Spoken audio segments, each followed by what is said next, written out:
Veja no ICL Notícias, segunda edição.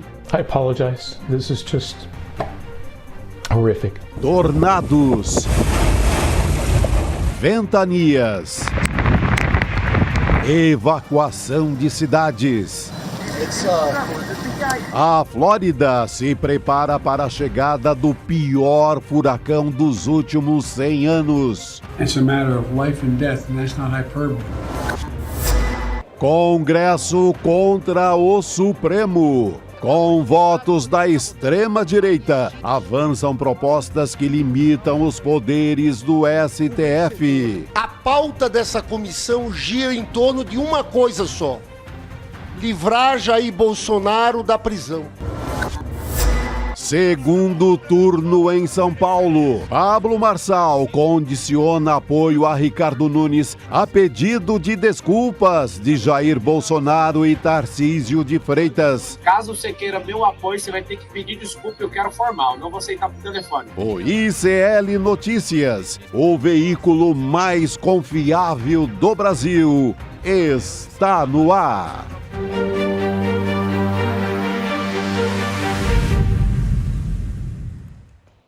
Olá, boa noite, seja muito bem-vindo, seja muito bem-vindo. ICL Notícias, segunda edição, está no ar nessa quarta-feira. Estamos ao vivo nos canais do Instituto Conhecimento Liberta e Eduardo Moreira no YouTube e também na Pop TV no Rio Grande do Sul. Hoje que é quarta-feira, como eu disse, dia 9 de outubro de 2024. Daqui a pouquinho tem pesquisa sobre o segundo turno eleitoral das eleições municipais. E também os tornados que já estão atingindo a Flórida, nos Estados Unidos, e alguns estragos que já estão sendo provocados pela chegada do furacão Milton. A gente vai falar sobre tudo isso a partir de agora. Muito boa noite, meus queridos Chico Sá, Rodrigo Viana. Boa noite, Gabi. Boa noite, Chico. Rodrigo, comunidade CL em todo o Brasil. Muita coisa para falar aqui no Brasil, né, sobre política brasileira e também sobre a situação por lá, né, gente? Furacão Milton, que de acordo com o último boletim do Centro Nacional de Furacões, que é a NHC, segundo essa sigla em inglês, que está na categoria 4. A escala é de 5, mas de 5 seria a máxima. Então, situação de altíssimo alerta por lá. A NHC disse que ele continua extremamente perigoso, está chegando em Tampa, lá na Flórida. Deve ser a cidade mais atingida, né? Tampa, mais do que Orlando, que é do outro lado, né? Exatamente. A gente vai conversar com a Maria Pareja, né? A gente vai receber aqui uma pessoa que está em Tampa para contar para a gente como é que está a situação por lá. O presidente Joe Biden também já falou sobre isso, adiou uma viagem para ficar por lá e acompanhar a situação e disse que é o pior furacão a atingir a Flórida em 100 anos. Não, e na véspera da eleição presidencial, e a lembrança do furacão Katrina, que teve impacto na eleição do Obama, né? Naquele episódio, o Bush demorou muito para agir, para cuidar, abandonou a população ali na região de Nova Orleans e aquilo teve impacto eleitoral. Agora nós vamos falar daqui a pouquinho. A extrema-direita dos Estados Unidos está fazendo barbaridades, né? Espalhando mentiras, dizendo festival de negacionismo climático como nunca vimos. É uma barbaridade. Estão dizendo que parte do que está acontecendo foi produzido pelo governo, de propósito, para atingir os estados administrados pelos republicanos. Uma fábrica de furacões agora. Fábrica de furacão, a barbaridade. Mas, enfim, a gente no Brasil sabe o que é isso, né? Não dá nem para debochar tanto lá dos norte-americanos, que aqui também tem uma turma que acredita em cloroquina e em coisas parecidas, né? Olha só para explicar para quem está nos acompanhando, tá aqui escrito na tarja, né, o veículo mais confiável do Brasil, para as pessoas entenderem de onde saiu isso, né, essa é a conclusão de uma pesquisa, que é Como o Brasileiro se Informa, que foi desenvolvida pela Fundamento Análises, Rodrigo, uma empresa que é especializada em Business Intelligence, em colaboração com a Associação Nacional de Editores de Revistas e do Instituto Palavra Aberta. Sim. Então, para esclarecer aqui para quem está nos acompanhando, ouviu na abertura também, né? Então, de onde vem isso? Ouviu na voz do Oliveira, né? Tem um peso ali, mais bonito. Nosso locutor. E a gente vai começar falando, claro, sobre eleições municipais, né, Rodrigo? Sobre o nosso cenário por aqui. Exatamente. A gente está esperando pesquisa. Hoje sai a primeira pesquisa de segundo turno, feita pela Fundação Escola de Sociologia e Política de São Paulo, uma das faculdades mais tradicionais aqui da capital paulista, que no primeiro turno fez algumas pesquisas e agora está fazendo a primeira para o segundo turno. A pesquisa está sendo tabulada, né? Tivemos aí a informação de que daqui a pouquinho, talvez durante o nosso ICL Notícias segunda edição, já tenhamos esse resultado que eu posso adiantar para vocês, não deve ser muito favorável ao Guilherme Boulos, o que não é nenhuma surpresa. Por quê? Ontem nós trouxemos aqui as contas, eu fiz aqui uma espécie de ensaio, que não é previsão, não é simulação, não é pesquisa, eu fiz um ensaio, umas contas que a gente pode aqui colocar na tela de novo, as contas que eu fiz ontem, mostrando que se tudo desse muito certo para o Boulos e bastante errado para o Nunes, ainda assim a saída do segundo turno seria bastante complicada e eu estava prevendo que num cenário assim otimista, o segundo turno deve sair mais ou menos dos votos válidos, 55 para o Nunes, 45 para o Boulos. Isso o começo da campanha, depois tem a campanha, tem a disputa e o Boulos pode virar muita coisa. Mas esse é o quadro, a previsão é essa. Se tiver algo abaixo disso, mais estreito do que isso, vai ser surpresa para muita gente. Vamos ver, daqui a pouco sai essa primeira pesquisa e a gente vai observar como é que está a disputa na capital paulista. Agora, não quer dizer que o jogo está jogado. O Boulos vai fazer campanha, vai para a disputa. Nós podemos até tirar já da tela esse monte de número. Ontem eu expliquei aqui. Quem tiver curiosidade pode entrar no nosso programa. Faltou um número aí, Qual? que a gente não tinha ainda. Quantas pessoas votaram 13 achando que estavam votando no Boulos? No Boulos. Eu vou falar disso, Chico. Então... Isso é um dado importante, realmente. Mais 50 mil votos. Pois é. O que pode ajudar o Boulos a avançar e tentar virar esta eleição, que é mais favorável ao Ricardo Nunes nesse momento? Bom, primeiro, abstenção, né? Eu já falei disso ontem. O eleitorado do Nunes é menos empolgado. O Nunes teve muita votação baseada na chapa de vereadores. Não tem mais eleição para vereador. O pessoal vai tirar o time da rua. Ainda assim, o Nunes segue favorito, mas deve ter mais abstenção para o lado do Nunes. Outra coisa que pode ajudar o Boulos, daqui a pouco eu vou falar dessa questão do número. Divisão na extrema-direita. Ah, mas do que você está falando? Muita gente ontem já dizia, né, isso aí é só jogo de cena, daqui a pouco eles se entendem. Mais ou menos, né, gente? Ontem, o Pablo Marçal deu uma entrevista coletiva, depois fez uma live. O Pablo Marçal, que é o derrotado, aqui estão as imagens, depois nós vamos ouvir um trecho desta fala dele. Mas nessa entrevista coletiva, ele falou algumas coisas. Primeiro, não subo no palanque do Nunes, não faço campanha para o Nunes, a não ser que o Tarcísio e o Bolsonaro venham me pedir desculpas. É quase como se ele dissesse, ajoelhe no milho aí para mim. Ajoelhe no milho, porque vocês não foram bem, eu é que devia estar no segundo turno contra o Boulos. Ele está magoado. Bom, pode ser um pouco de jogo de cena, mas fez esta afirmação. Só entro na campanha se me pedirem desculpas. Duvido que vão pedir desculpas. Então, vai ficar esperando sentar. Vai ficar esperando. Ele sabe que não vão pedir desculpas, então ele colocou uma condição que não vai acontecer, porque ele não vai entrar mesmo na campanha. Aliás, a Folha de São Paulo acaba de publicar que ele já virou a página, já mudou o site dele, trocou política por dicas de investimento. Curso de prosperidade. Curso de prosperidade, trocou política pela prosperidade e está tocando a vida para frente, vai monetizar o que ele conseguiu ampliar de público com esta campanha. Mas ele disse isso, tem que pedir desculpa para mim. Sabe o que mais que ele disse, Gabi e Chico? Falou o seguinte, o Boulos vai ganhar essa eleição. Assim, meio, né? Vai ganhar. Sabe por que vai ganhar? Porque metade do meu eleitorado, segundo o Marçal, metade do eleitorado que votou em mim é gente que não é de direita. É gente do povo, gente simples, que o Lula vai saber conversar com esse pessoal. E o Ricardo Nunes não sabe falar com essa gente. O Nunes não sabe falar com o povo. Disse o Marçal. Disse uma coisa muito verdadeira, né? Pela primeira vez. O Lula realmente sabe conversar com o eleitorado ali das camadas, digamos, menos beneficiada da sociedade. Sim. É real. Vai ter essa conversa do Lula. E o eleitorado dele, assim, óbvio que dá para você perceber o eleitorado muito aí nesse precariado, pessoas trabalhadoras de aplicativo, etc. Sim. Mas tem Dona Maria, seu José, tem um bocado de gente aí para ser conversado. Tem. É claro que tem também o pessoal radical de extrema-direita que não vai votar nunca no Boulos. Isso você esquece. Sim. É o que ele está dizendo, diz o Pablo Marçal. Quase metade dá para o Lula conquistar e ajudar o Boulos a ganhar. Exagero. Acho que ele está exagerando. Ele está querendo vender caro o apoio dele para o Nunes. Está querendo dizer, vocês não sabem falar com o povo, eu sei. Se quiserem a minha ajuda, vai custar caro. E nós sabemos que tipo de operação que ele faz. A mistura política com negócio, negócio com política, é a vida do Pablo Marçal. até que ponto isso é verdadeiro ou não, até que ponto isso é sincero ou não me parece muito sincero. Agora, para a gente analisar aqui, né? Até antes de mostrar, eu quero mostrar aqui uma fala do professor Castro Rocha, que hoje no ICL Notícias, primeira edição, comentou o personagem Pablo Marçal. Primeiro ponto é que ele quer vender caro o apoio, se é que vai ter apoio. Caríssimo. Senão, não vai. Segundo ponto, a divisão na extrema-direita não é tão superficial quanto a gente, ou alguns supunham. Não era o meu caso, mas algumas pessoas supunham, isso aí daqui a pouco eles se entendem. Olha, está parecendo que o Pablo Marçal quer ir para uma disputa permanente contra o bolsonarismo, contra o núcleo do bolsonarismo. E ele já avisou, eu vou ser candidato em 2026, a governador ou a presidente. Sem pedir licença, na base da cotovelada. Ele está abrindo espaço na extrema-direita na base da cotovelada. Esse também é um dado para a gente ficar atento. E outro ponto para a gente prestar atenção também. A extrema-direita perdeu o medo do Bolsonaro. Ontem foi o Malafaia, lembram?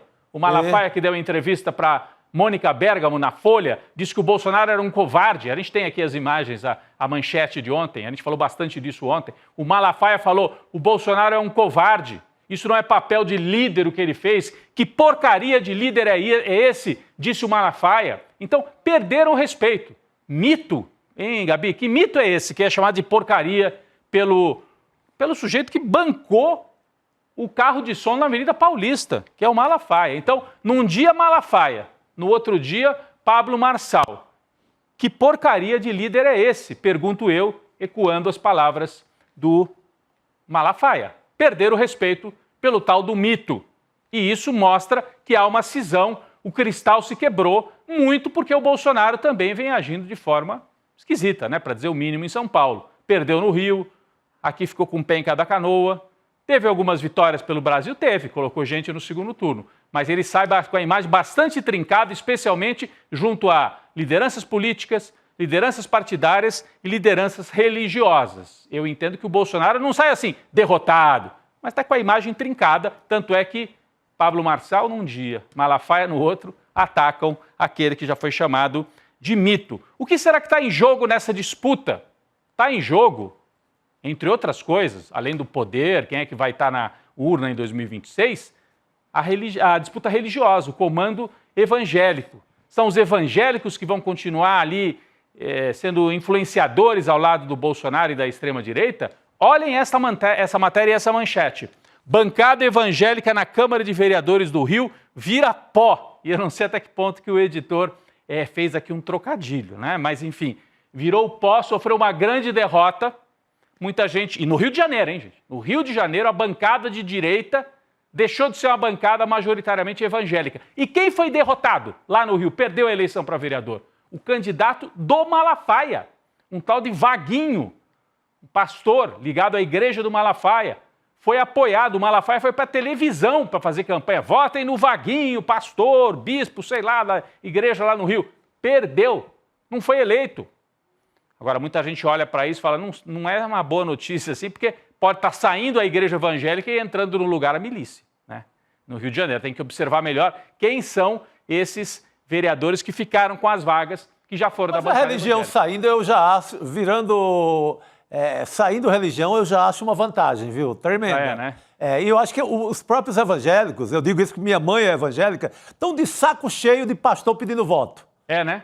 Tão bravos assim, não aguenta mais pastor pedindo voto, levando o candidato dentro da igreja, na hora de querer ouvir algum conforto espiritual, leva lá, aparece o diabo de um candidato.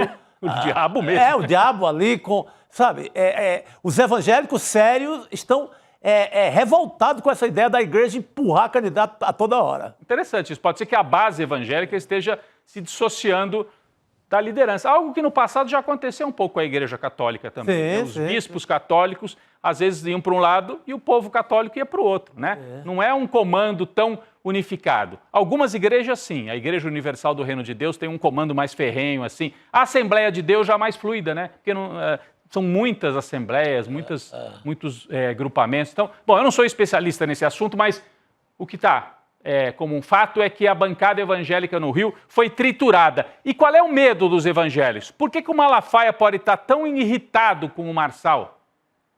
Porque no lugar do discurso evangélico, que exige que a pessoa vá para a igreja, colabore com a igreja, deixe seu dízimo para a igreja, o coach, o espírito coach do Marçal e que se espalha para outros por aí, né?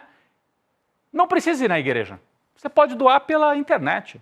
Não precisa nem ler a Bíblia. Você pode ler aqui umas 3 ou 4 frases que eu mando para você de autoajuda e toca a tua vida e vem prosperidade. Porque a igreja evangélica, não toda, tem muita igreja evangélica séria, mas tem a tal da teologia da prosperidade, que é uma igreja que ajuda você a se fortalecer para ganhar dinheiro, para comprar um carro, para trocar de casa, né? Então, a teologia da prosperidade pode estar sendo trocada pelos coaches da prosperidade. É uma disputa pelo público. Isso é sério. E isso também pode estar rachando a extrema-direita em várias partes do Brasil. Sabe quem falou sobre isso hoje? O prefeito reeleito do Rio de Janeiro, Eduardo Paes. Boa. Que não é evangélico, mas teve apoio de vários deles. E olha o que ele disse. Nós temos uma frase completa, depois vamos colocar aqui na tela. Se for para seguir Jesus, melhor estar com o Lula. Quem olha assim fala, nossa, o Paes está comparando o Lula com Jesus? Não, não é isso. Acho que nós temos uma frase todinha aqui, não temos a transcrição da frase do... Está aqui, ó. Vamos ler a frase inteira que daí dá para entender melhor. Ele, o Lula, sempre defendeu o Bolsa Família, transporte para as pessoas mais pobres, Minha Casa Minha Vida, em que a maioria das pessoas são evangélicas, daqueles que recebem esse apoio. O valor cristão ensina que você tem que cuidar dos mais pobres, ser mais solidário, mais humano. Então, se for para seguir Jesus, é melhor estar com o Lula, disse o Paes, mostrando que há um caminho, e ele indicou esse caminho lá no Rio, para disputar o público evangélico, no bom sentido, né? Disputar, falando, ó, você tem certeza que você vai seguir esse pastor que diz que o Lula é tudo demônio, comunista e tal? Ou será que do lado do Lula você pode prestar atenção e pode ter coisa boa? E o Eduardo Paes ganhou a eleição com apoio de alguns evangélicos e depois foi comemorar a vitória com o Lula. E disse essa frase que também é bastante marcante. Bom, para terminar ainda tem esse rescaldo da eleição e eu queria fazer referência a isso que o Chico citou aqui no começo.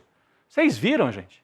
Em São Paulo, 50 mil pessoas votaram nulo, porque isso é um levantamento que é possível fazer. Votos anulados.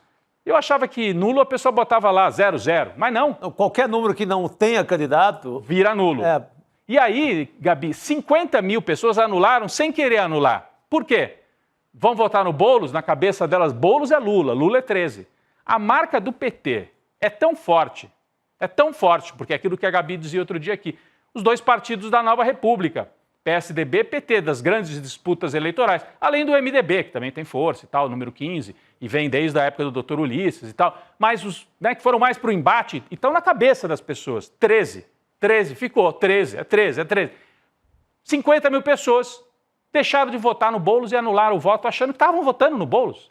E aí foram buscar nas sessões eleitorais, extremo leste, periferia de São Paulo principalmente, onde mais teve voto 13 anulado. 50 mil. Vai precisar bater muito na tecla, né, do número. O Boulos até foi com 50 nos debates, mas faltou falar. Ele não falava. Faltou. O Marçal falava. O Marçal falava o tempo todo. 28. Tanto ele falou de 28 que ele teve 28% dos votos e perdeu a eleição. Mas o Boulos não falava dos 50. E de forma muito malandra, o Marçal e um pouco o Nunes falavam, não, ninguém vai votar em 13. Quem for votar em 13, você que vai votar no 13... Malandragem. Malandragem pura. E esses 50 mil votos poderiam ter deixado o Boulos em primeiro lugar, na frente do Ricardo Nunes. É verdade que teve voto nulo também para o 22, gente que queria votar no número do Bolsonaro. E botou lá, mas muito menos do que o 13, bem abaixo. Acho que foi 10 mil, uma coisa assim. Então, essa questão do número é importante, numa eleição tão apertada, poderia ter feito a diferença. E, por fim, mostra como o PT tem força, como o PT tem uma marca. Tem problemas, precisa se renovar. Meu entendimento até se renovou nessa eleição. Em São Paulo, Luna Zaratini, a vereadora mais votada do PT, mais de 100 mil votos. Natália Bonavides está indo para o segundo turno em Natal, menos de 40 anos de idade. Vai para o segundo turno, surpresa, jovem deputado. Aliás, hoje ela está em Brasília. Aqui é a Natália. Muita gente não conhece fora do Rio Grande do Norte. A gente já entrevistou, eu entrevistei algumas vezes a Natália. Além de tudo, uma simpatia e muito combativa, né?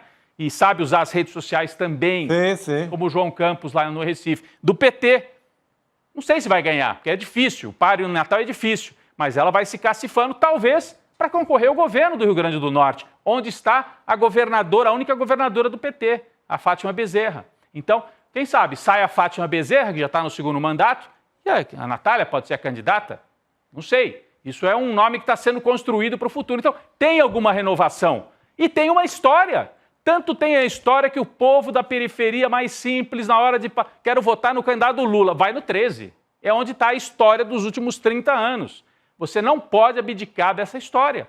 E esses 50 mil votos aqui são mais uma demonstração em relação a isso. Gabi? Muito bem.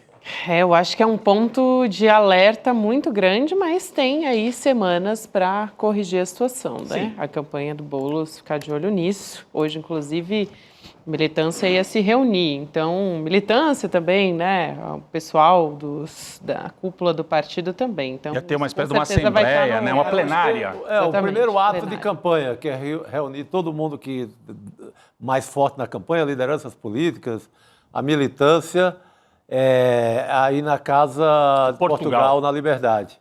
Rapaz, esqueci de chamar o vídeo do professor Castro Rocha. Depois a gente assiste. Ah, boa. Na sequência a gente assiste, né, Gabi? O vídeo do professor Castro Rocha comentando que é o Pablo Marçal. Não sei se a nossa edição está com ele na ponta aí ou se a gente vai para os próximos assuntos e daqui a pouco volta, né? Daqui a pouquinho a gente vai falar sobre isso. Sim, Rodrigo. A gente vai chamar Leandro Demore para conversar com a gente também. Você ia comentar alguma coisa, Chico? Não, o vídeo, não, o Ricardo falou aqui. Então já veio, né? A gente já chama o Demore e já comenta junto com ele. Vambora. Colado no assunto, já Vamos lá. vemos. Castro Rocha. Eu vou realmente propor para as nossas reflexões que a partir de agora nós tratemos o Pablo Marçal pelo que de fato ele é. O Pablo Marçal tem a psicologia do batedor de carteira, o Pablo Marçal tem a linguagem do estelionatário. Essa entrevista que vocês já produziram no trecho perfeito é a linguagem do estelionatário, César. É a ameaça, é a intimidação, é o blefe. E a psicologia do batedor de carteira é a mesma coisa. É o sujeito que se aproxima de você com enorme violência para intimidá-lo e ele poder fazer o que deseja. Bom, já que a gente estava falando aqui de Pablo Marçal, né, nessa Psicologia do batedor de carteira. É isso aí. Ele se aproxima, a hora que você está olhando para um lado, ele já levou. Já foi. Já foi. Trombadinha, né? Total. Mas do Tarcísio e do Nunes, ele quer cobrar caro. Meu amigo. Porque também, digamos assim, que para bater a carteira do Nunes é difícil. Ali não sei quem vai. Olha. Não é brincadeira. Uma disputa. Então, ele quer cobrar caro essa história. E cadê? Onde está Leandro Demore? Opa! Aqui, hein? Que eu prometi, depois Leandro da fala de Demore. Castro Rocha, agora Ele sim. voltou ao estúdio do Desperta a essa hora. Ele já não sabe mais em que fuso horário que ele está. Ele já vai ficar lá, vai dormir né, no Demore? estúdio, né? Porque é onde ele trabalha às 6h30 da manhã, 7 horas, né? Eu já peguei chuva hoje, já peguei sol, o Rio Grande do Sul tá assim, de manhã é frio, meio-dia parece o Saara, de noite chove, tá uma desgraça esse Tá negócio. parecendo São Paulo, aqui a gente tem 50 tipos de temperatura, em média. ao Hoje longo foi de um assim, dia. largou com o sol e depois veio uma Londres ali na Paulista e estamos nessa. Bom, e falando em inacreditável. em mau tempo, né? Vamos falar aí da extrema-direita, né? A gente estava comentando na abertura do Rodrigo sobre essa história toda da treta com o Malafaia, o bolsonarismo, o Malafaia chamando o Bolsonaro de covarde, na entrevista para a Mônica Bergamo, na Folha de São Paulo, e também que não vai apoiar o Ricardo Nunes do MDB no segundo turno, a não ser que, né, acontecesse eventualmente um pedido de desculpas. Uma desculpa junto com alguma outra coisa. Alguma né? coisinha Porque a mais. Essa pessoa, Alguma o coisinha grande a mais. verbo deles é monetizar. Isso. Então- Como é que pode monetizar esse apoio do segundo turno, hein, Demore? Né? Não, enquanto vocês mostravam o Castro Rocha aí, que é sempre brilhante, né? Eu lembrei do meme daquela senhorinha de Veneza, Attenzione pickpocket, né? O Marçal é o nosso... o Marçal é o nosso pickpocket, é o Total. batedor de carteira. Mas eu acho assim, né, que o Marçal agora, ele tem um jogo para fazer aqui na frente. Primeiro ele vai ter que ficar em pé, né, Rodrigo? Será que esse cara fica em pé em termos de eleitorais? É difícil, né? Ele comprou briga com muita gente aí e num cenário ideal, hoje, ele tá num cenário muito ruim porque todo mundo quer que ele fique inelegível, inclusive principalmente os Bolsonaro, né? Então, assim, agora, para essa eleição de agora, O que eu acho que ele está traçando como estratégia aí? Ele vai empurrar esse carrinho aí até sexta-feira, antes da eleição. Se a eleição chegar apertada na última semana, eu não descarto a possibilidade desses pedidos de desculpa, aquele pedido do Tarcísio do Bolsonaro, acontecerem. É claro que o Bolsonaro e o Tarcísio não vão esfregar a própria cara no asfalto, não é isso, né? Aproveitando que você falou do Tarcísio, né, do Nunes também, vamos só assistir o pedido de desculpas, aí você volta a comentar, Bora. só pra gente ver como é que foi esse. Que ele falou Vamos sobre assistir. Não vou apoiar Ricardo Nunes. Então, que fique registrado que não vai ter meu apoio pessoal pela arrogância deles. E se caso um milagre desse acontecer, vou deixar aqui a condição do milagre. Bolsonaro vai ter que se retratar das loucuras que ele falou a meu respeito. O Goiabinha, o governador Tarcísio, hoje falou 25 minutos no telefone com o meu braço direito na política, falando que a gente tem que se unir os cambal. Você precisa de ser homem e retratar tudo que você falou. Você falou que eu deveria ser preso, você tem que me respeitar, que eu sempre te respeitei. Então, você está falando coisa que você não sabe. Que eu não falsifiquei documento. A minha equipe publicou aquele documento e eu publiquei na maior boa-fé do mundo. E nunca vou escapar de nada. Eu sou um jurista, respeito a lei, e você exagerou demais querendo colocar seu candidato aí no segundo turno. Caso você queira meu apoio, você vai ter que pedir desculpa, eu quero formal. Não vou aceitar por telefone. Você usou a imprensa, você usou o Estado. Eu respeito a lei, por essa eu não Eu sou esperava. jurista, ele disse. Parece de sou Sobral jurista. Pinto, não sei, será que Total. é Sobral Pinto? Aparentemente, né, primeiro fazer jurista. faculdade de Direito dá o título de jurista também. Que loucura. É o jurista pickpocket, né? Mas ele colocou condição aí, né, gente? O que eu posso imaginar é assim, se chegar a eleição muito apertada lá na frente, vai ter ajuste aí. O Bolsonaro pode pedir desculpas para ele. O Tarcísio eu acho mais difícil, mas pedir desculpas, a gente vê isso e imagina que o Tarcísio vai fazer um vídeo falando: ô, Pablo Marçal, me desculpa. Não é isso, né? Os caras podem fazer um jantar, aí faz um comunicado no final, entendeu? Aí coloca lá, não, o Marçal é um menino bom, ele tem futuro, a gente tem que se unir e tal, não sei o quê. Pode ser um pedido de desculpa de qualquer jeito. Eu duvido que nas pretensões da extrema-direita brasileira, que está lá no futuro, que é o Tarcísio, não é o Marçal, é o Tarcísio, eles, perdão, olha a chuva e a fumaça, o sol e tudo aí, né? Eles abririam mão da Prefeitura de São Paulo por uma vaidade de não tentar se organizar com o Marçal. O Marçal é um fiel da balança de 1.700.000 votos, não é pouca coisa não, gente. Ele é mais importante do que todos os outros derrotados juntos. Né? O Boulos sabe disso também. E o Marçal falou outra coisa, ele botou o preço nesse voto, Chico, quando ele fala o seguinte: eu até acho que quem vai ganhar essa eleição é o Boulos. Ou seja, ele já sinaliza para a turma do Nunes: se eu começar a abrir a boca aí de achar que o Boulos vai ganhar, uma parte do meu eleitorado vai o Boulos. Porque a gente analisa muitas vezes, Chico, de uma maneira puramente ideológica, dentro da ciência política, esses votos, imaginando o seguinte: não, agora automaticamente os votos do Marçal vão para o Nunes, porque eles todos são de direita. O povo não pensa assim, o povo está votando o Marçal por uma série de motivos, por esperança de fazer dinheiro, pelo negócio do empreendedorismo, pela via da religião, porque o cara representa um fato novo, né? Ele fala muito com as periferias, tanto é que ele fez uma boa votação, na verdade, em periferias também, que é onde fatalmente o Boulos pode granjear votos, onde a Marta já fez muito voto. Então, assim, não é tão simples você imaginar, não, imagina, ninguém que votou no Marçal vai votar no Boulos. Isso não existe. Pessoas que votaram na Dilma votaram no Bolsonaro. Exatamente. Pessoas que votaram no Bolsonaro votaram no Lula. Sim. Isso é comum acontecer. Sim. Então, eu acho que o Marçal vai botar preço nesse voto aí, vai empurrar esse carrinho, e o Nunes vai dar graças a Deus se chegar na última semana da campanha e tiver com uma distância suficiente para mandar o Marçal para PQP e não precisar dele, né? Agora, se precisar, eu não duvido que tenha aí tudo que o Marçal queira, viu? É interessante isso, né? Porque quando ele solta aquela nota também, com a previsão de que o Boulos vai ganhar e tal, né? Ele diz o seguinte: eu libero os mais de 1 milhão, né, 719 mil cidadãos paulistanos que confiaram na minha candidatura para votarem de acordo com as suas convicções, princípios e ideologias. A culpa não será minha, e ele está falando caso o Boulos se torne prefeito. A arrogância precede a queda. Infelizmente, entrei nessa eleição para evitar a vitória de Guilherme Boulos e agora, lamento dizer, essa previsão se tornou uma certeza. Quer dizer, ele está ali também dando um recado para o Ricardo Nunes, que ele não pode sair por baixo, né? Porque o Nunes tem desprezado ele publicamente. Ele está querendo se vender como algo indispensável. Só eu poderia derrotar o Boulos, o que não é verdade. As pesquisas mostram exatamente o contrário, né? As pesquisas mostravam que o Boulos, em tese, terá mais dificuldades com o Nunes do que teria com o Marçal. Então, mas ele está vendendo a história assim, porque daí ele se valoriza, é evidente, né, Chico? Sim, sim.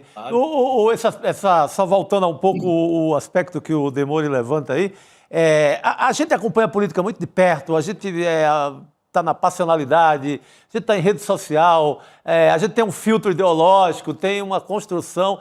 Gente, mas um bocado de Dona Maria, seu José, minha tia Orema, lá na Zona Leste, não está nessa paixão febril que a gente está.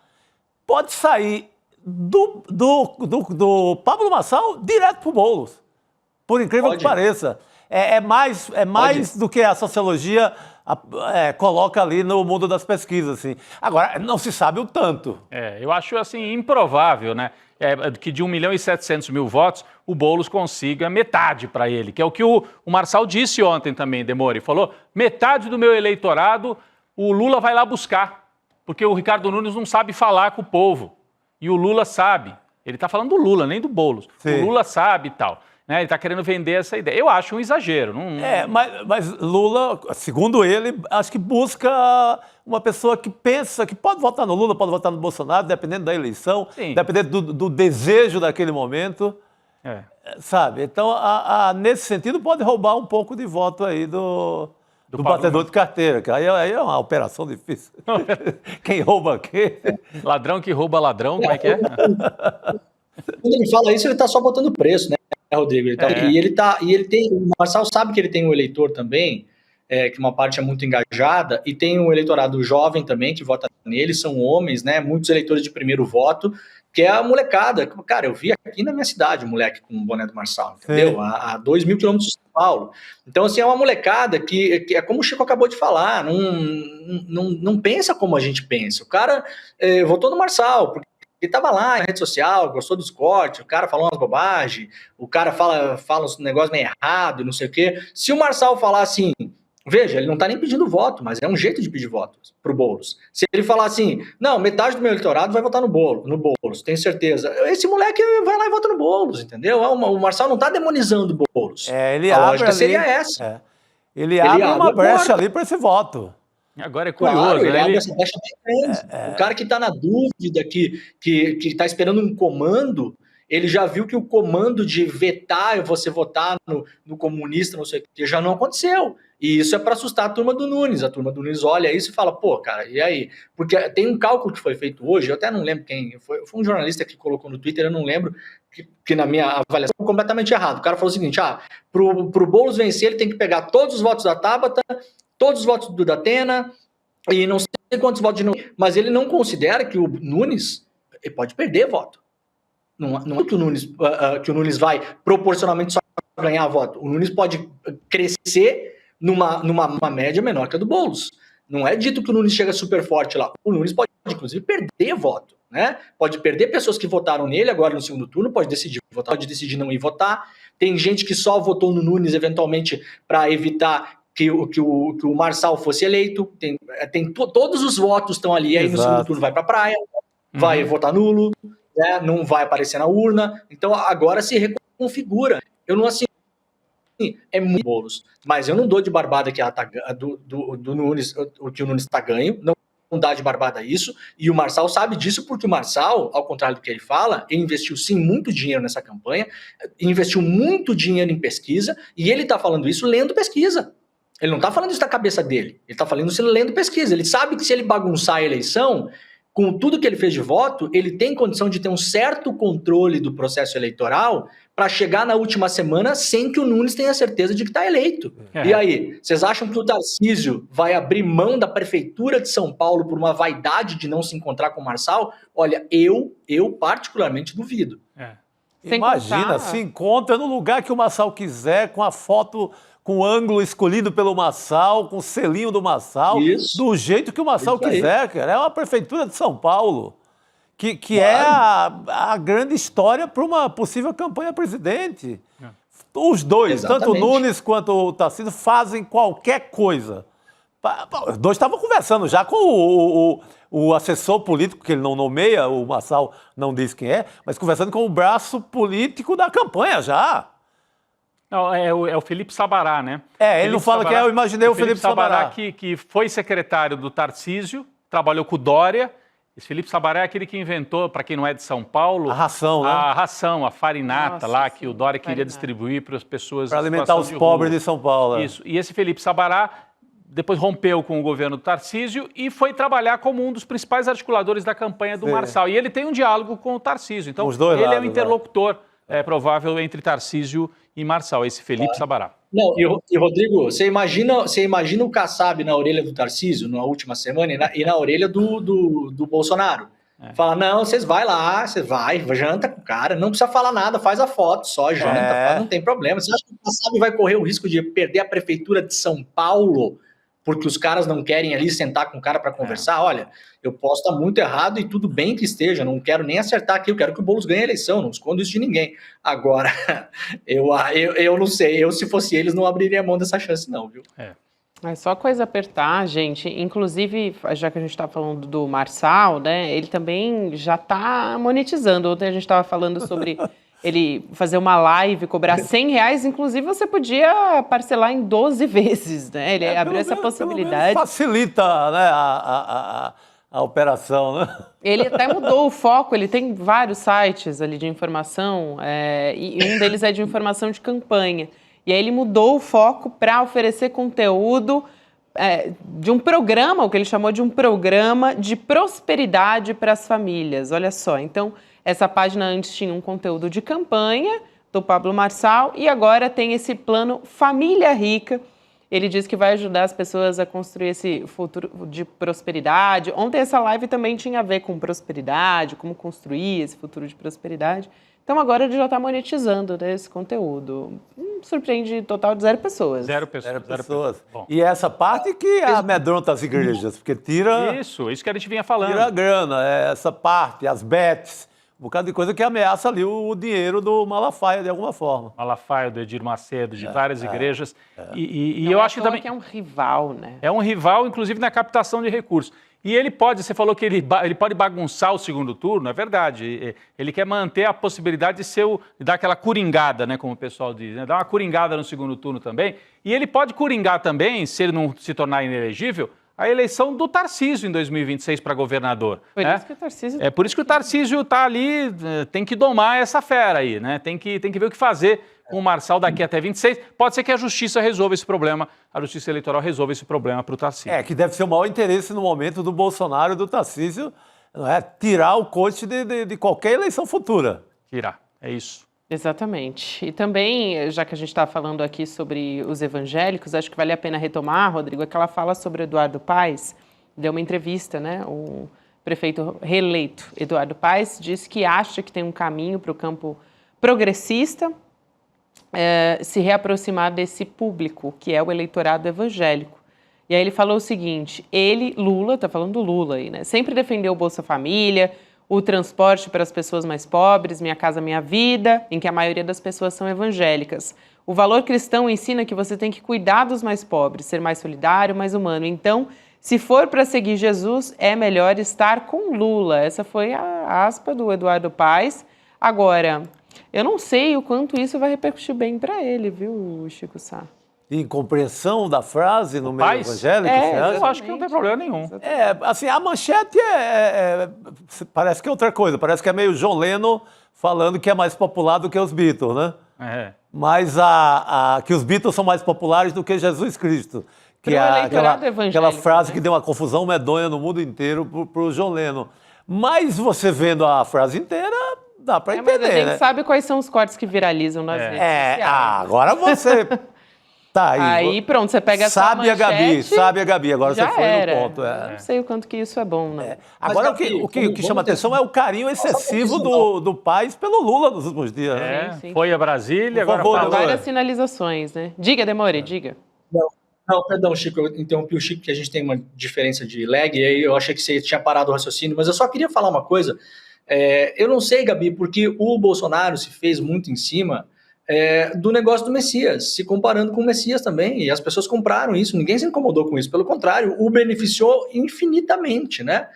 O Messias, é o mito, é o Messias. Então, eu não acho que isso seja difícil, sabe? Eu acho que o problema é que o caminho para você atingir o voto evangélico, ele ainda é mal compreendido pela esquerda brasileira, né? O próprio, se você for falar aí com as pessoas que estudam, né, religião, o pessoal lá do Instituto do ISER, que é o Instituto de Estudos da Religião, né? Tem várias, a Carol Evangelista, eu entrevistei ela esses dias, falei muito com ela sobre isso. Ela falou que é um ecossistema muito complexo. E cada vez menos, né, se fala assim, os evangélicos. Veja, dentro do próprio catolicismo romano, né, você tem aí várias correntes aí dentro, você tem a renovação carismática, que é uma coisa bem mais de direita, até de ultradireita ali dentro, você tem os padres de ultradireita católica, você tem dentro da igreja evangélica aquele padre Paulo Ricardo, que é um ultradireitista, é um cara reacionário, extrema direita, foto segurando rifle na casa do Olavo de Carvalho, foto com o Bolsonaro, missa pregando coisa do Bolsonaro. Você tem um pupilo desse padre dentro da igreja apostólica romana, católica romana, que foi o cara que foi na reunião lá da Minuta do Golpe. Lembram? O padre aquele? Né? Você tem a interferência de uma organização espanhola chamada Arte Ruir, que vem para o Brasil ensinar esses caras a se organizar. Você tem o Alan dos Santos, que era a coroinha do padre Paulo Ricardo, sai do seio da igreja católica, apostólica romana. Então tem uma complexidade enorme aí dentro, né? Que a esquerda não enfrentou, a esquerda abraçou isso e foi abraçada. Vamos lembrar, gente, nas eleições passadas o Malafaia estava com Lula, o Edir Macedo estava com Lula, com a Dilma foi na inauguração no tempo de Salomão. Exato. Então houve uma desconexão disso. Só que no meio dessa desconexão, a gente teve uma revolução digital, ascensão de redes sociais e fake news, e o mundo se tornando um monte de bolhas, as pessoas isoladas nisso, ascensão da extrema-direita. Então é complexo. Eu acho que o Paes aí, ele dá um... Eu gostei de ver essa frase. Eu tô com o Chico, além do carinho, né? Ele dá abre uma porta, né? Ele abre uma chave de leitura. Isso que eu estava tentando encontrar.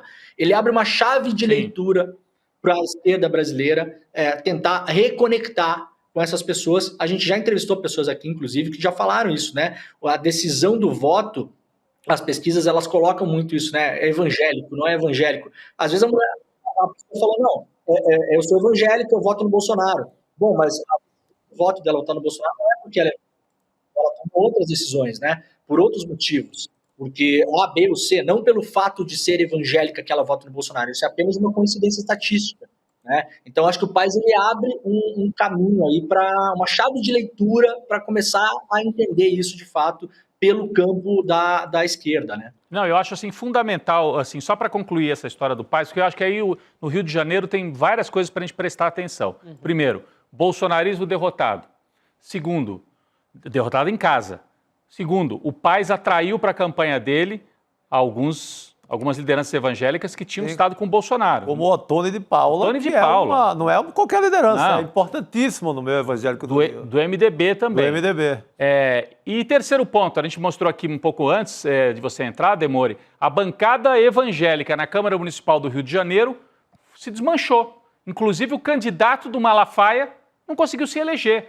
Não é um candidato indireto, não, é um tal de Vaguinho, que o Malafaia foi para a televisão fazer campanha para ele. E não se elege. Alguma coisa se moveu no Rio de Janeiro e o Paes talvez seja quem esteja conseguindo lidar com isso. E a hora que ele diz essa frase, ele está justamente sinalizando para o Lula, para o campo do Lula, não necessariamente para a esquerda, mas para o campo do Lula. Tem jogo aqui, presidente, presta atenção que aqui no Rio de Janeiro estamos conseguindo. É um recado muito importante para o Lula. É um recado que vem do Rio de Janeiro. Agora, só para deixar mais evangélico do país. Como é importante você falar isso, só pedir para o pessoal estar vazando o som da técnica para mim aqui, tá? Teclado, tá me atrapalhando um pouquinho. Se não dá para tirar, eu baixo. Só para Rodrigo, olha o que você falou como é muito importante.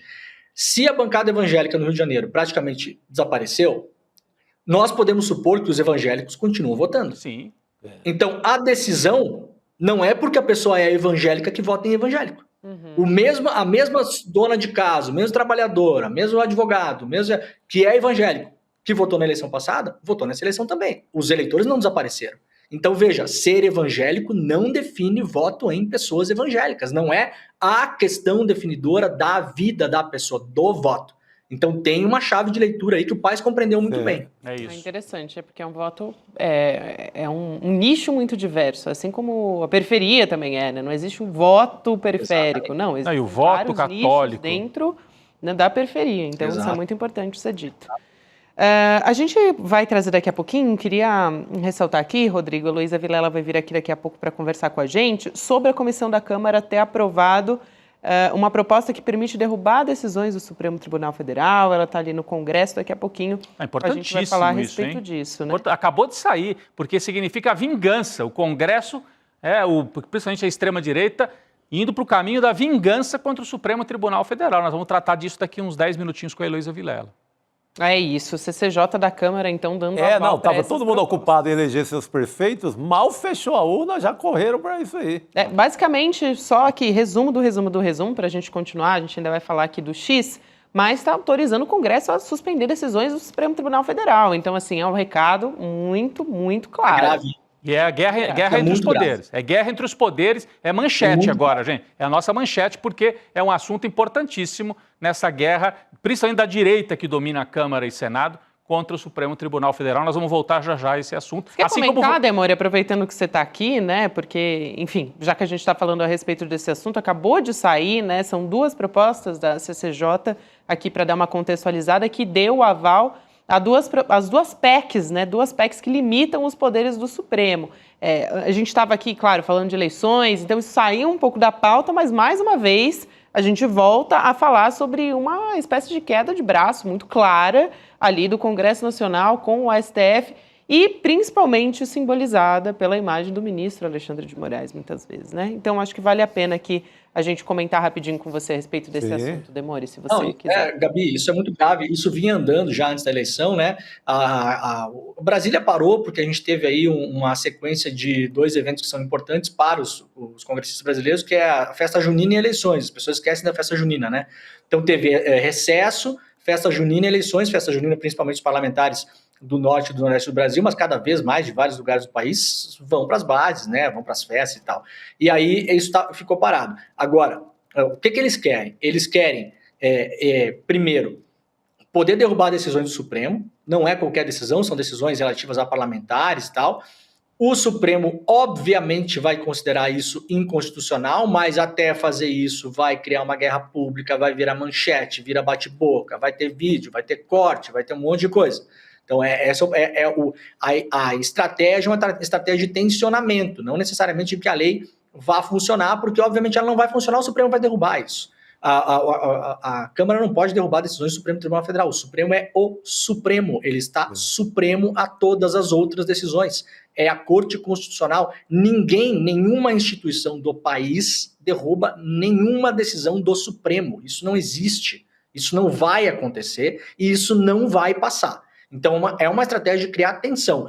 Mas há outros projetos. Eles queriam, lembra que queriam que o Supremo avisasse, Rodrigo, antes de prender parlamentares, avisasse uma semana antes, daí ia votar, se ia prender, né? Tem uma série de coisas. Isso é tudo do pacote para tensionar com o Supremo, porque tem aí os candidatos à presidência da Câmara e principalmente à presidência do Senado. Viu o senhor Davi Alcolumbre, que anda por aí por Brasília prometendo pautar o impeachment do Alexandre de Moraes e ganhar voto. É assim que está fazendo a candidatura ao Alcolumbre para o ano que vem. Então, acabou a eleição, Gabi, voltamos à história do tensionamento com o Supremo. E muito rapidinho, Chico, só para lembrar que o Flávio Dino, no Supremo, além de todas as outras questões, da questão do 8 de janeiro, da anistia que eles querem, tem a questão do Flávio Dino questionando o orçamento secreto. Sim, emenda Pix, aquela bagaceira toda que elegeu muita gente. E isso é que deu resultado eleitoral, em boa parte, nessa eleição municipal. Então eles estão jogando,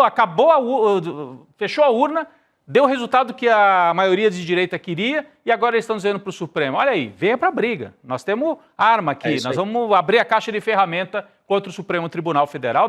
Essa é a pauta dos próximos dias, eu acho. Demonstração de força, muito claro. Demore, obrigada por hoje, a gente se vê em breve, querido. Valeu. Isso aí, valeu. Valeu, obrigado. Beijo. Obrigado. Valeu, querido, boa noite. Bom, então nessa quarta ainda dá para votar na CCJ mais projetos, ampliando o rol de crimes de responsabilidade de ministro do Supremo Tribunal Federal. Tem vários pontos aí que a Heloísa Vilela, que está lá em Brasília, vai trazer aqui para a gente, ela que está acompanhando toda essa história, para poder contar, né, o avanço dessas PECs lá na CCJ. Elô, boa noite para você. Conta pra gente toda essa história, né? Essas propostas, os detalhes, limitando decisões monocráticas, também autorizando o Congresso a suspender as decisões do Supremo. Boa noite para você. Boa noite, Elô. Boa noite, pessoal. Pois eu acho que o Rodrigo já falou nisso, né? O deputado Chico Alencar chamou esse projeto de lei de PL da vingança e não de outro nome. Não é à toa, exatamente pelo que vocês estavam agora discutindo. Então, esse projeto, ele passou na CCJ, mas a CCJ não discutiu o conteúdo, discutiu se ele podia ser admitido ou não. Claro que os 19 deputados que votaram contra disseram que ele não tinha nem que ser admitido, não podia nem ser discutido, porque você está querendo mudar a distribuição dos poderes na República, que só existe, que existe justamente de acordo com a ideia do equilíbrio dos três poderes. Então você está querendo chamar para si, né, para o Congresso, a atribuição de derrubar uma medida de um outro poder. O texto é tão absurdo que o relator foi nada mais, nada menos do que o Luiz Felipe de Orleans e Bragança, do PL de São Paulo. E ele diz assim, ó, ele quer voltar aos tempos em que o rei mandava e desmandava, eu acho, né? Não sei, deve ser a mentalidade. Mas ele fala assim, ó, isso é para criar um freio ao ativismo judicial desse pequeno grupo nomeado que age monocraticamente. Então, duas coisas que a gente tem que ressaltar.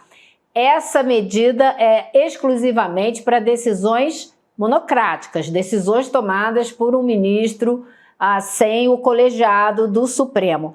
Ela não está aprovada para ir à votação na Câmara e de lá para o Senado. Ela foi aprovada para ir agora para uma comissão especial, que ainda nem foi criada e nem tem prazo para ser criada. Então, é mais um daqueles projetos que vai entrar na fila das grandes barganhas. Cria-se um problema, cria-se tensão, como bem fazem as milícias, você cria um problema para ir lá e vender a solução, não é isso? Então vamos lá negociar isso aí para ver quem vai dar o que para quem, para ver se resolve esse problema e não vai adiante com esse projeto. Agora, se ele for adiante, ele precisa de 2/3, tanto na Câmara como no Senado, votação em 2 turnos, e ele diz ainda que o Supremo pode derrubar a derrubada do Congresso se tiver 4/5 dos votos dos ministros do Supremo. Ou seja,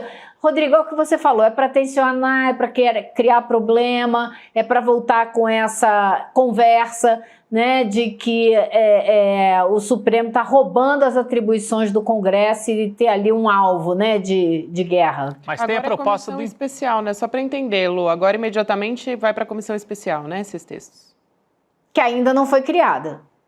Mas assim, uma decisão é relativa um projeto é relativo às decisões monocráticas, ou seja, o ministro do Supremo decide sozinho, dá uma canetada, o Congresso quer estabelecer limites para isso. A outra tem um outro projeto de lei relacionado ao impeachment de ministro do Supremo também rodando, hein, Elô? Eu estava aqui no ar, não consegui me atualizar em relação a isso.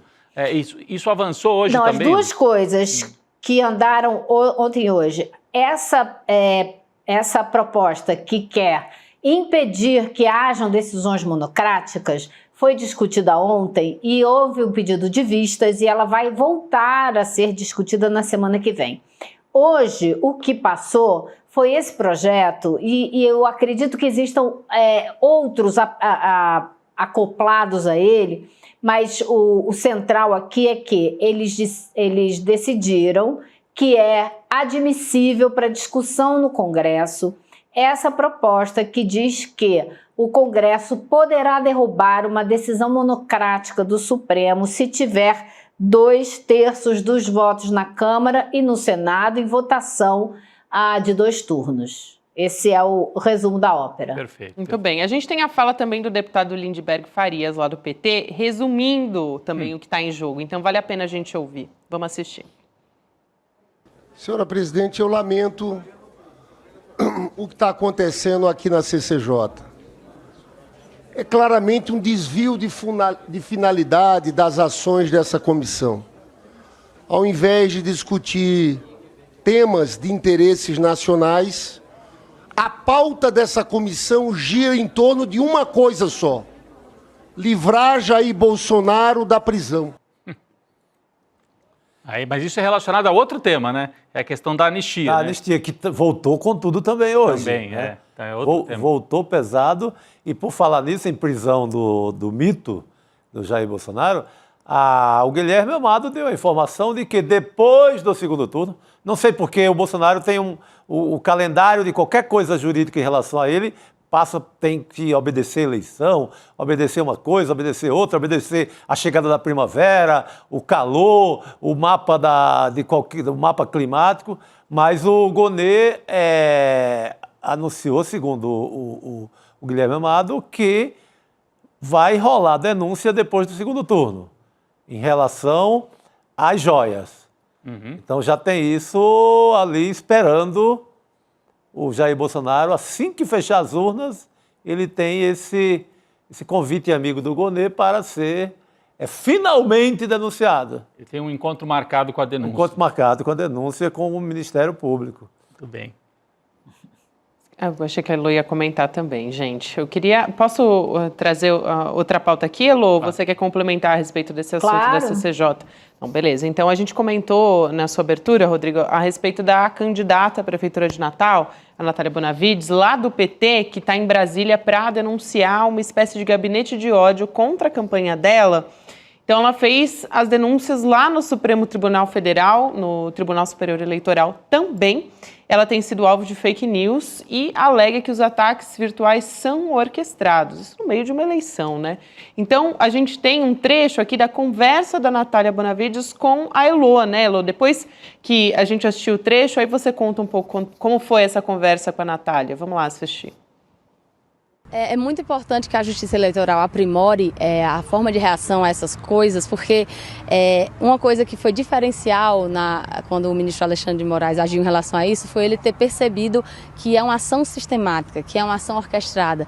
A gente entrando de ação com cada post, com cada mensagem encaminhada no WhatsApp, isso não traz qual é a dimensão de orquestrar e de violência sistemática, que é o que está posto. A gente conseguiu aqui mapear funcionários da prefeitura que estão enviando a mesma mensagem. Eu saberia te dizer que horas começou. É importante essa fala, Elo, e você conversado com ela, porque é violência política, né? As fake news e violência política contra a mulher durante a campanha eleitoral, que mais afasta mulheres da política no processo, também durante mandatos. Então, achei, assim, fundamental. E essa prática não se pode aceitar, né? Assim, a gente viu que o Supremo Tribunal Eleitoral trabalhou muito rápido nas eleições presidenciais, com o ministro Alexandre de Moraes à frente, mas a gente viu uns tribunais regionais eleitorais completamente paralisados, que não fizeram absolutamente nada, permitiram essa campanha absurda do Pablo Marçal, por exemplo, e não tomaram nenhuma atitude. Então eu acho que assim, ficou muito claro, pelo que eu conversei com a candidata, que é preciso agilidade nos tribunais regionais. Muita coisa que está sendo feita, não adianta daqui a um mês você vir com uma solução na justiça, porque você já prejudicou o outro candidato. E é contra isso que ela está se batendo. Ela, inclusive, trabalhou na CPI das fake news, então ela falou, eu sei muito bem como esses caras operam, eu acompanhei isso tudo. Por isso é que ela queria trazer para o ministro Alexandre de Moraes, porque ele está à frente do inquérito das fake news, e também queria discutir com o Supremo Tribunal Eleitoral, e além disso, vocês viram que eu estava conversando com ela ali na frente do Palácio do Planalto, né? Porque ela tinha um encontro ainda hoje com o presidente Lula. Até pedi para ela, se tivesse foto ou vídeo para me mandar, por enquanto não chegou nada, mas é isso, né? Vocês sabem que o presidente prometeu que ia fazer vídeos com os candidatos da esquerda que estão indo para o segundo turno. Nem só da esquerda, né? Como eles dizem, da base do governo. Os que podem enfrentar o bolsonarismo especialmente, ele vai fazer vídeos e ajudar na campanha. Não, eu corri aqui, enquanto você falava, eu vi que foi ali na frente do Palácio do Planalto, para a rede do Lula, porque ontem o Lula publicou rapidamente aquele vídeo com o Eduardo Paes, que foi um vitorioso, né? Então foi lá conversar com o Lula. Por enquanto, na rede do Lula não está. Pode estar acontecendo agora esse encontro. Não sei que hora que você gravou com a Natália Bonavides. Pode. Né? Deve estar acontecendo agora. Eu gravei com ela, eram umas 5 e pouco. 5 horas. Então ela subiu, na hora que eu terminei de conversar, ela subiu pro andar do presidente. Não sei quanto chá de cadeira ela ia ter pela frente, né? Mas por enquanto não chegou nada, não. Então, ou ela esteve com ele, não teve uma foto oficial para ser divulgada ainda, ou ela ainda não se encontrou com ele. Mas certamente o Lula vai, enfim, dar o apoio e manifestar o apoio à Natália Bonavides, que é uma das 4 candidatas do PT em segundo turno nessas eleições municipais. Só para lembrar, Maria do Rosário em Porto Alegre, Natália Bonavides em Natal, o Evandro Leitão em Fortaleza e o Lúdio em Cuiabá, que enfrenta uma parada duríssima contra o Abílio Brunini em Cuiabá. Exatamente. Tem mais o Vinícius Castelo, porque eu considero Olinda a velha capital de Pernambuco. Então é praticamente a capital, né? Já foi capital de Pernambuco. Olinda tem dimensão política bonita, de uma capital. Porque Olinda, você vê ali só aquele sítio histórico, mas Olinda é uma cidade gigantesca. Então, o Vinícius Castelo é outra eleição importante de quadro novo, quadro da base. Todo mundo fala, o PT não vai mais na base. Esse rapaz, ele é inteiramente base suburbana, periférica de Olinda. Vamos prestar atenção nele, prestar atenção na Natália Bonavides e em outros nomes que estão vindo por aí, como Renovação da Esquerda. Olinda, que já foi governada pelo PCdoB, né? Sim. 2 mandatos para trás. Renildo Calheiros, irmão do Renan, que é do PCdoB. Do PCdoB, foi prefeito lá. Fundamental. A gente vai continuar acompanhando essa história, trazendo novidades aqui, né, a partir desse encontro. Mas vamos trazer notícias também lá da Flórida, né? A população está bastante preocupada, se preparando do que pode ser o pior furacão dos últimos 100 anos, pelo menos foi o que disse o presidente lá dos Estados Unidos, o Joe Biden. A gente está vendo aí imagens. O Centro Nacional de Furacões dos Estados Unidos está alertando para o que eles chamaram de poder catastrófico desse furacão, que é o furacão Milton. Tem um potencial de destruir prédios e que algumas regiões podem ficar inabitáveis por um longo período, tá? A gente está vendo agora na tela, vou explicar para vocês. Do lado direito superior, a gente vê imagens de Key West, na Flórida, que é um lugar que não vai ser um dos mais afetados, tá? Por isso as pessoas estão ali... Exato. Onde está batendo as ondas ali, né? Muita gente vai lá. Estão batendo claro, as ondas, tá bastante movimentado, tá batendo onda. Eu não ficaria ali naquela pontinha. Eu também não. Ficaria ali, mas as pessoas estão ali justamente Nem porque não tem nenhum alerta. Agora, Tampa Bay, à esquerda, é justamente do superior, né? A esquerda superior é justamente um dos lugares, um dos primeiros locais que vai enfrentar a chegada do furacão Milton agora entre a noite de hoje e a madrugada de amanhã. E aí a gente também tem imagens de Sanibel Island e também à esquerda também, embaixo também, é o mesmo local, né? Sanibel Island. Mas eu prestaria atenção principalmente em Tampa Bay, que é o lado superior direito. A gente está vendo ao vivo a força dos ventos lá na região da Flórida, né? Imagens das câmeras de segurança por ali. E a gente também tem... E você sabe, Gabi, diga. Em geral, assim, o maior número de vítimas, mais de 50% das vítimas fatais de furacões, em geral, são por causa dos alagamentos. As pessoas morrem muito por causa dos alagamentos. E essa é uma das grandes preocupações. Então, por isso, especialmente quem está na costa, você está vendo aí a Baía de Tampa, né? Então, é uma área super perigosa, essa quantidade de água, a maré sobe, os ventos trazem a água. Foi o que aconteceu, você lembra, Nova Orleans morreu muita gente afogada, né? Ô Elô, e a gente vai trazer também um mapa daqui a pouquinho, mostrando o percurso que esse furacão Milton vai fazer e aonde que ele vai bater exatamente na península ali da Flórida. É importante, se a gente até puder colocar já aqui no telão, eu até iria lá para mostrar, apontar, porque as pessoas, a tampa do que vocês estão falando está aqui, ó. Do New York Times. Eu vou então caminhar aqui até o telão para ver se a gente explica um pouquinho. Exatamente, uma imagem produzida pelo New York Times. A gente percebe que o pior do furacão ainda não bateu aqui no território. Aqui vocês estão vendo o território da Flórida. A hora que ele chegar na terra, porque por enquanto a maior parte do furacão, a parte mais perigosa ainda está sobre o oceano. Mas ele vai bater justamente, ó, Tampa aqui, ó. Aqui é a cidade de Tampa. E deve chegar em nível 4 aí, né, Rodrigo? 5 é o pior. Pelo Isso. que a gente sabe ali do monitoramento, vai chegar em nível 4 em Tampa. 4 ou 3, né? Porque aqui está marcando 4 e aqui na frente já está marcando 3. Então, quarta-feira, 8 horas da noite, ele deve bater na costa. Quarta-feira, que é hoje, às 8 horas da noite, portanto, 9 horas no horário brasileiro. Não é isso, Gabi? Já estou certo no fuso? 9 horas no horário brasileiro. O furacão em nível 3, que está marcando aqui, ele vai bater na costa, na região de Tampa. Depois ele vai avançar pelo continente e quando ele chegar do outro lado da península, ele vai passando por Orlando, ele já vai passar com uma força muito menor. Então, Orlando, as pessoas não estão nem saindo das casas em Orlando, pela informação que a gente tem. Porque em Orlando, primeiro que as casas são preparadas para aguentar até nível 3, 4. Como ele vai chegar lá num nível mais baixo, as pessoas estão sendo orientadas a permanecer. Mas em Tampa, não. Em Tampa, pode ter muita dificuldade. Nós vamos até entrevistar uma pessoa que está em Tampa daqui a pouco, e né? só para explicar, já que você falou de Orlando, Rodrigo, a Márcia Cunha, nossa diretora, conversou com alguém lá de Orlando que explicou para ela, né, para a nossa equipe, que lá em Orlando vai chegar mais ou menos na categoria 1, que é mais fraco. Mais fraco. O que preocupa não é a chegada do furacão, são os tornados, que aí sim tem um potencial de... são ventos muito fortes, destruição, muita chuva também.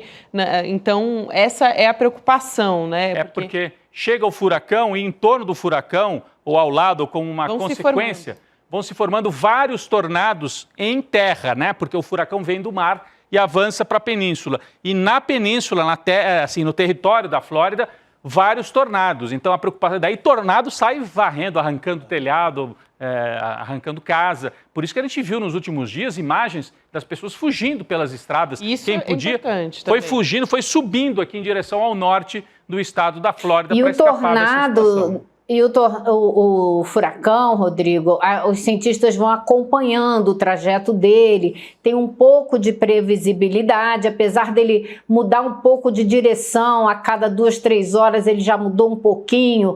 Lá em Tampa, se ele, dependendo de onde ele passar, 10 quilômetros para cima, na Bahia, vai ser uma tremenda, vai alagar tudo. Se for 10 quilômetros para baixo, já não vai alagar. Então, isso tudo muda. Agora, os tornados não tem previsão alguma. Eles chegam, destroem, passam e você nem se deu conta, quando você viu já era, entendeu? Então, é assim, bem complicado isso. É importante isso também, o governo dos Estados Unidos, eles estão recomendando para as pessoas que estão em Orlando não deixarem as suas casas, para deixar a estrada livre justamente para quem precisa deixar. Em Tampa é uma situação assim. Agora, em Orlando, a recomendação é que as pessoas fiquem em casa e elas recebem orientações de onde elas podem permanecer. Tem áreas construídas ali, subsolo, onde elas podem permanecer no momento de ventania muito forte em consequência dos tornados também, Rodrigo. Eu ia só falar que a situação é tão grave, Chico, que um meteorologista apareceu chorando na televisão lá dos Estados Unidos. Imagem de estudo, né? Acho que nós podemos colocar aqui na tela. Temos a imagem... Olha, essa eu nunca tinha visto, viu? Vamos ver? Vamos lá. It has dropped.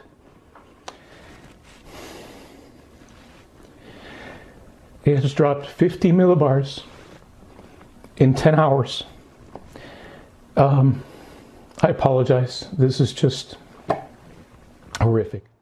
Ele se emociona, esse é o John Morales, durante é uma entrevista na rede de televisão americana NBC, Chico. Não, é quem entende, quem está vendo todo o desastre chegando. Então é aterrorizante, né, um choro desse. Ele sabe o que significa. Nossa, eu ouvi ele falando, eu tive a sensação exata, agora que eu ouvi ele falando, que ele estava vendo a destruição que está vindo. O que vai ficar depois que esse furacão passa. Sabe, eu vi na minha frente a destruição no olho dele.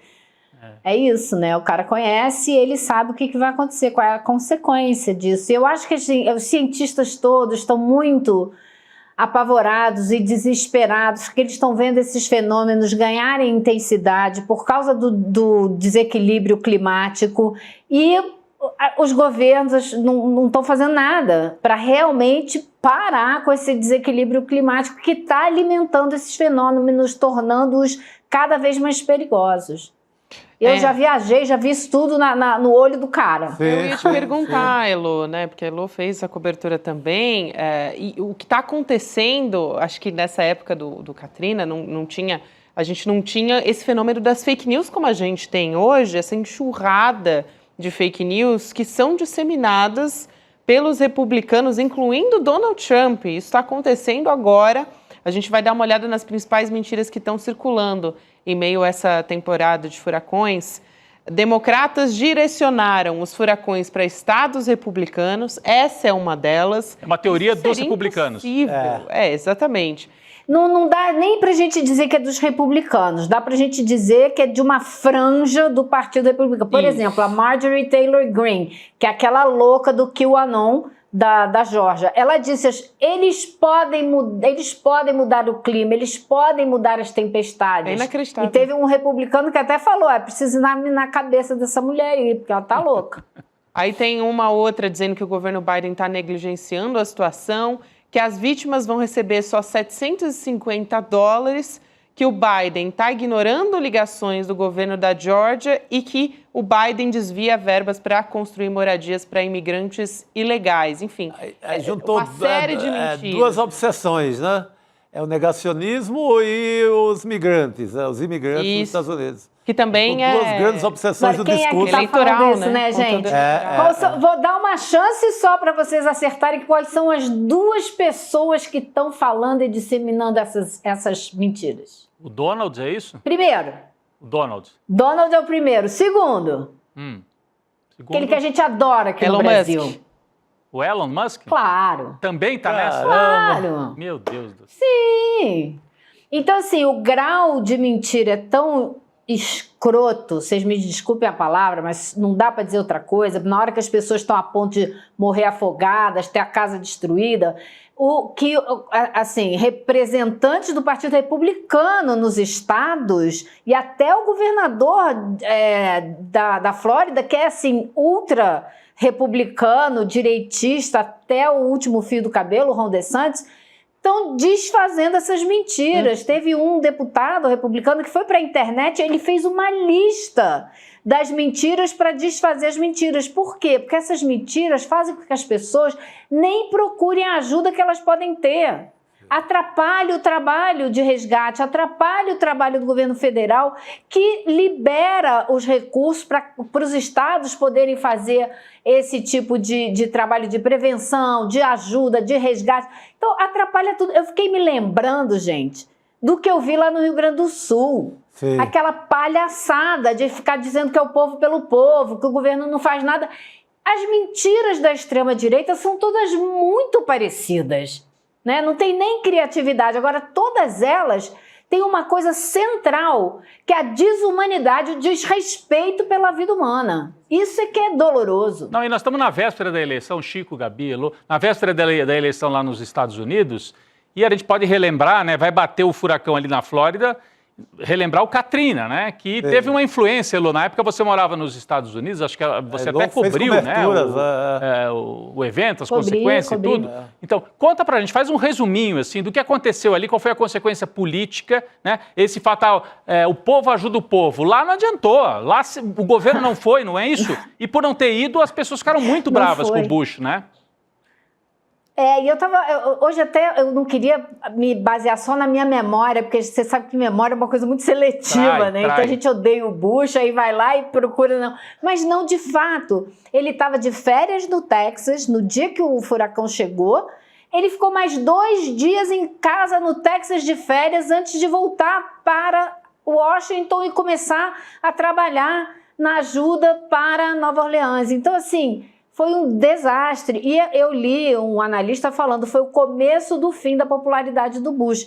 Depois disso, a popularidade dele caiu a um nível que nunca tinha sido tão baixo e nunca mais se recuperou. Então, assim, agora, os desastres não são necessariamente problemáticos para quem está no poder. Por exemplo, teve aquele furacão Sandy, que foi fortíssimo em 2012, que arrasou a costa de Nova Jersey, foi Nova York da Rua 14 para baixo, ficou todas as escuras, mas era o presidente Barack Obama no poder. E ele rapidamente agiu e foi visto agindo, e depois ele concorreu à reeleição e ganhou. Então, o problema não é o desastre que bate no país quando você está no poder. O problema é como que você trabalha para socorrer e ajudar a população. Agora, esse ano, a gente está vendo uma coisa que a gente nunca viu antes, que é essa disseminação de mentiras a respeito do que o governo está fazendo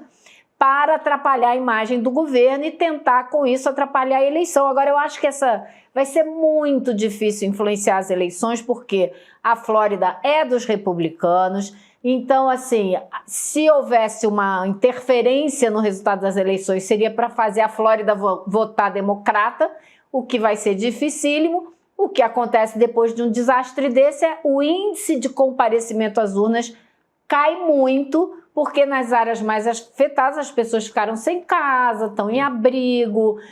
Quem é que vai votar numa situação dessa? Né? Então, esse é o impacto.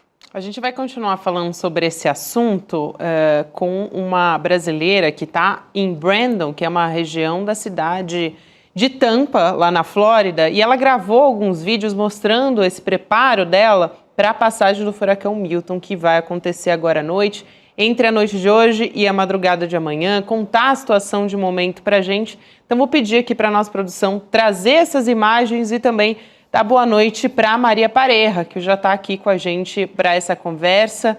Maria, boa noite, obrigada por aceitar nosso convite, bem-vinda. Boa noite. Estamos aqui esperando a passagem de furacão. Parece que ele foi mais para o sul. A gente aqui em Brandon estava bem na rota do furacão. Quer dizer, ainda estamos, né? Mas ia entrar por Tampa e agora parece que vai entrar mais para o sul, Sarasota, que é uma cidade mais para o sul. Então, mas eu não consegui encontrar ainda a nova rota assim, desenhada. Né? Maria, deixa eu só aproveitar que essas imagens estão aí, que são imagens da sua garagem, né? Onde você estocou algumas coisas, não foi? Você me mandou essas imagens hoje, também o vento aí na garagem. O que você levou para sua garagem? As plantas, guarda-sol que tem na piscina, cadeira de piscina, mesa de piscina. Aí colocamos todas as plantas de trás, tudo que pudesse voar, né? Uma eventualidade voar, que a gente não quer que aconteça, os vasos, essas coisas mais pesadas. Porque aí pode destruir alguma outra coisa, bater numa outra casa, né? Sabe lá para onde vai parar. E você me contou também que você acabou resolvendo ficar em casa porque depois de 2004, 2005, de vários furacões e muitos problemas, existe um código de construção civil, que as casas hoje têm que ser construídas para aguentar um determinado... Olha, essas imagens são todas da sua casa, né? As janelas já protegidas e tal. Mas a construção tem que seguir certas normas para que aguente um furacão um pouco mais forte, né? Sim, inclusive está um problema muito sério aqui com as seguradoras. As seguradoras, quando você mora numa área que é mais propensa a alagar, então você tem que ter outro seguro, porque o seguro de casa é obrigatório, residencial. Mas se você mora perto da água, é mais outro seguro. Eles fazem outro seguro, então você tem que pagar 2. Porque está muito propenso a desastres, né? Mas daí, parece que as seguradoras aqui estão se negando a fazer seguro para as casas que moram perto do mar agora, ou do rio, por essas coisas. E daí as pessoas vão ter que arcar com o seu próprio prejuízo. Maria, eu queria te perguntar, é o Rodrigo aqui de São Paulo, queria te perguntar duas coisas. Primeiro, a gente viu pelas imagens, parece que você está colada aí com uma área de água. Eu queria entender se é rio, se é mar, né? Então, você está muito perto da costa, né? Quanto que você está perto da costa? E segundo, os seus vizinhos também ficaram? Ou você foi das poucas que ficou? Muita gente foi embora? Como é que foi? As pessoas... Porque a gente viu imagens de carros e carros nas estradas indo embora, né? Você resolveu ficar por quê? Eu resolvi ficar porque a minha casa está bem segura. Eu coloquei tapumes, como vocês estão vendo, em todas as janelas. O teto foi recém-feito esse ano. E aqui não é área de alagamento, porque aqui é tudo organizado, né? Tem as áreas de alagamento, então, zonas de alagamento. A minha zona é a E, é a última propensa a alagamento. Uhum. Então, eu estou segura de alagamento. Minha única preocupação é o vento. Mas aí eu me protegi, o teto é novo, meus vizinhos todos ficaram aqui, próximos da região, ficaram. Mas a minha prima, que mora na região de Tampa, e as amigas que moram na região de Tampa, a minha prima foi para Alabama, e a outra foi para Miami, a outra foi para Orlando.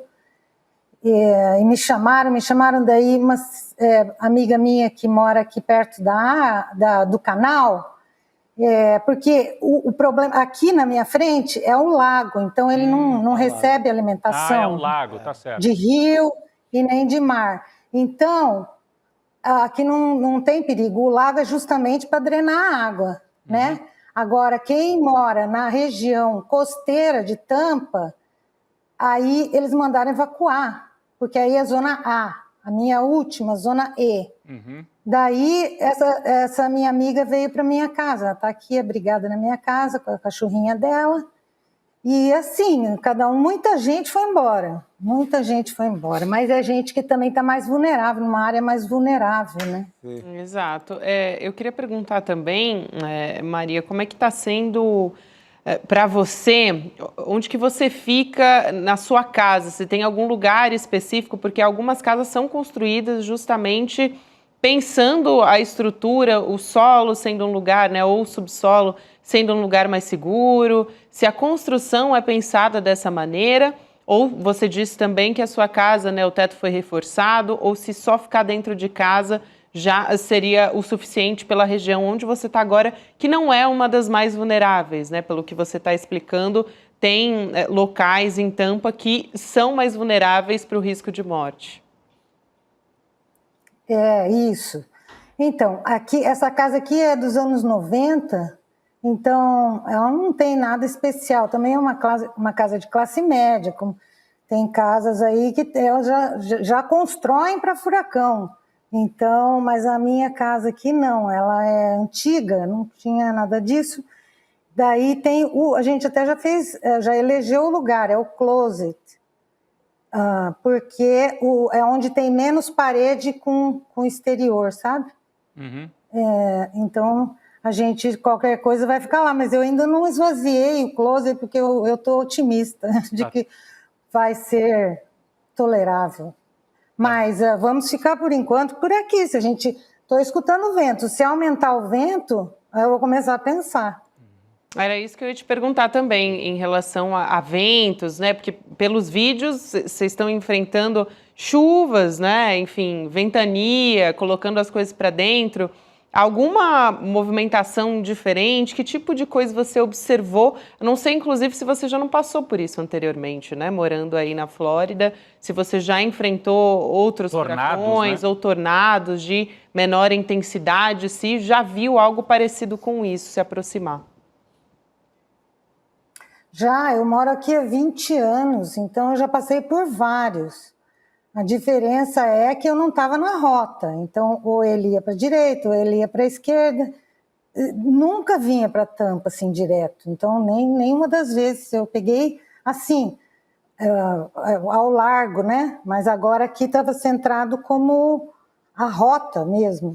Então, para mim, eu estou tranquila porque eu já não estou tão assustada, né? Mas a maioria das minhas amigas que não estão aqui há muito tempo, gente, americanos mesmo que não moram aqui há muito tempo, muita gente foi embora mesmo. Muito bem. É isso, eu quero agradecer aqui a Maria Pareja e desejar que tudo aconteça da melhor forma possível, Maria. Sei que vai chegar o furacão Milton aí à noite, né, na sua região em Tampa, que é uma das regiões que está sendo mais afetada, que vai ser a primeira onde vai chegar. Então, a gente deseja que tudo fique bem, que você e todos os seus aí estejam protegidos. Obrigada por aceitar esse convite. Obrigado. Boa sorte. Obrigada, viu? Depois a gente vai ver o que vai acontecer. A gente volta a se falar. Quero agradecer a Elô Vilela também. Elô, obrigada por hoje, querida. Valeu. Tchau, tchau, pessoal. Valeu. Boa noite, Elô. Bom, a gente vai continuar acompanhando essa história, né? De manhã vamos trazer as novidades, como é que foi a passagem do Milton pela região da Flórida, principalmente Tampa, que é onde a Maria Pareja, que é uma brasileira que mora lá há 20 anos, né? Como a gente conversou aqui com ela, já acompanhou outros furacões, ela parecia, né, justamente pela experiência. Por conta da área que ela está, né? Ela falou e na classificação não é o primeiro... Primeiro isso, ela falou que ela está numa área portanto, não é uma área propensa a alagamento. E segundo, que a última notícia que ela trouxe, a gente nem tinha essa atualização, que o furacão, a previsão era que batesse ali em Tampa, mas deve entrar um pouquinho mais para o sul, ligeiramente mais para o sul, então vai chegar uma rebarba ali com certeza, mas talvez não seja, porque o esperado é que fosse o fronte. Agora, de qualquer maneira, ficar é uma decisão, né? É uma decisão complicada, né? Eu ia embora com tudo. É justamente pela experiência também, isso, sim, já viveu essa situação outras vezes, mas a gente deseja que as coisas se deem da melhor maneira dentro do possível. Bom, gente, aqui para a gente fechar esse assunto, vamos falar um pouco sobre investimentos também. A gente falou ontem a respeito disso, eu já fui a primeira a entrar na fila e dizer, eu preciso, este curso é para mim. Então, já estou aqui na fila. É muito importante a gente aprender a cuidar do nosso dinheiro sem depender dos bancos, né, do gerente de bancos querendo direcionar a gente para o melhor investimento. Não é melhor para a gente, mas é melhor para o banco, né, Chico? Sempre tem um gerente querendo aplicar e coitado do gerente, não é nem ele, é o sistema bancário, né?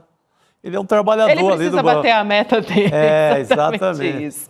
Eduardo ele está sob pressão, né? Exato. Edu Moreira preparou uma super aula para a gente, para transformar a vida financeira. Então, o Guia da Liberdade Financeira, que vai te ajudar a entender melhor o mercado financeiro com estratégias claras, eficientes. Não tem fórmula mágica, investir é para todo mundo.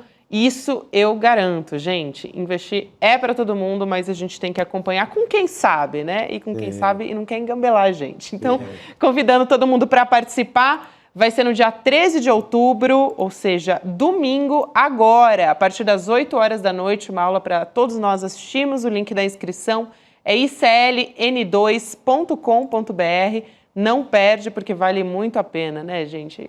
A gente, inclusive, tem a fala aqui, tem a chamadinha para esse curso explicar um pouquinho melhor o que vem por aí. Vamos assistir. A missão do banco é fazer você ficar endividado ser uma coisa fácil e você acumular dinheiro ser uma coisa difícil. Vamos inverter essa lógica? Vamos se proteger do endividamento e vamos transformar a caminhada financeira que acumula patrimônio numa coisa simples de fazer? Pois bem, eu preparei uma aula chamada Guia para a Liberdade Financeira. Uma aula que ninguém deveria perder. Uma aula que está acima de qualquer disputa política, uma aula que vai ali no ponto mais importante que tem desestabilizado as famílias brasileiras. Essa aula será domingo, 13 de outubro, às 8 da noite. É gratuito, uma oportunidade única, sem replay. Clica aqui e se inscreve. Dá um jeitinho. Muito bem, então, aula de independência financeira para todos nós, a gente pode acompanhar, lembrando que para poder acompanhar é de graça, online no domingo, mas tem que fazer a inscrição pelo link icln2.com.br, todo mundo de olho. Muito hoje, dia 9 de outubro, tem provocação histórica. Olha, gente, Bruno Uberman, já entrevistei em detalhes, excelente o Bruno. A gente vai falar sobre Oriente Médio. Em chamas. Aqui, em chamas. Eu tô na frente. Aí, Israel e Hamas, um ano depois, que completou um ano essa semana.